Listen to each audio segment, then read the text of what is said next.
Hello, everyone, and welcome back, teachers and like-minded educators, to another episode of Expanding Little Minds. Today, we are going to be focusing on cognitive development and how it impacts us as educators.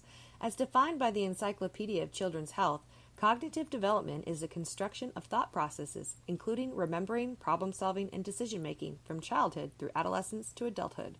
Now, I'm sure you've all heard of Piaget's theory of cognitive development, or at least in part.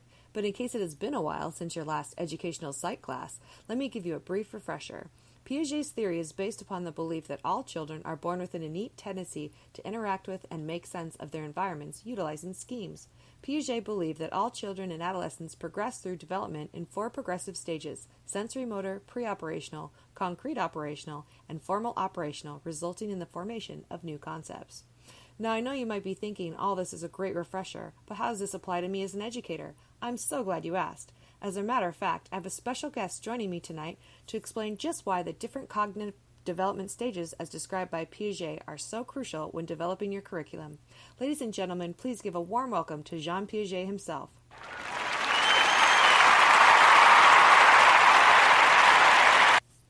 Mr. Piaget, thank you so much for joining us tonight. Oh, yes, indeed. My pleasure. Mr. Piaget, can you give us a little insight on your work specifically on the concrete operational stage? Yes, of course. You see, children are not miniature adults. The way they think and view the world is fundamentally different from adults. When children reach the concrete operational stage, somewhere between the ages of 7 and 11, they have a concrete view of the world. They can solve problems, decipher relationships, and form logical inferences. However, they are not yet able to think abstractly.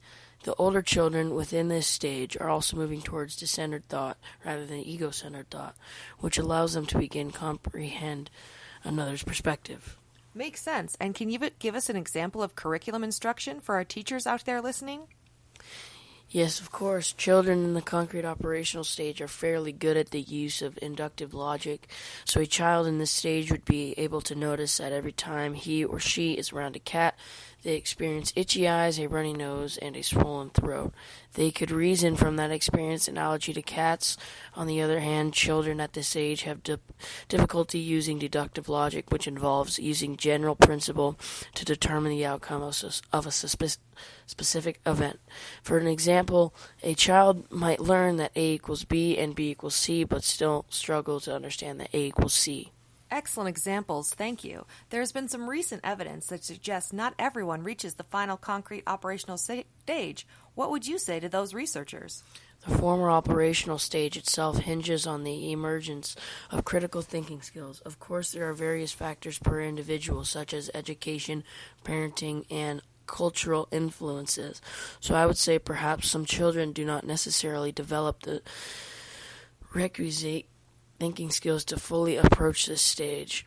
I would also propose that maybe the individual can reach the formal operational stage with a specific ability, say perhaps their given profession, but may lack the ability to apply similar skills in other domains. An excellent point indeed. It is no wonder you are regarded as one of the most influential psychologists of the 20th century, and your theories on cognitive development continue to apply to our work with expanding young minds today. Thank you so much for joining us. My pleasure.